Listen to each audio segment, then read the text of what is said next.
A world collapsing under its own corruption. The story begins with a world spiraling into violence and moral decay. Humanity has turned away from God, and the earth is filled with cruelty, injustice, and chaos. The Bible describes it as a time when human thoughts were continually evil, violence dominated society, people ignored God's voice.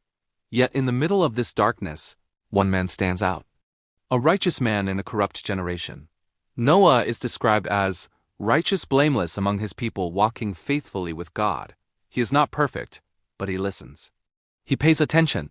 He is willing to obey even when the world around him mocks or misunderstands him. God chooses Noah not because of power or status, but because of character. The command to build the ark. God reveals his plan to Noah. A great flood will cleanse the earth of its corruption. But God also reveals a plan of salvation. Noah is instructed to build an ark, a massive wooden vessel unlike anything the world has seen. The ark is 300 cubits long, about 450 feet, 50 cubits wide, 30 cubits high, built with rooms, decks, and ventilation. It is essentially a floating sanctuary. Noah begins building, and this becomes a public sign of God's warning. For years, possibly decades, Noah works, preaches, and prepares while the world continues in its ways.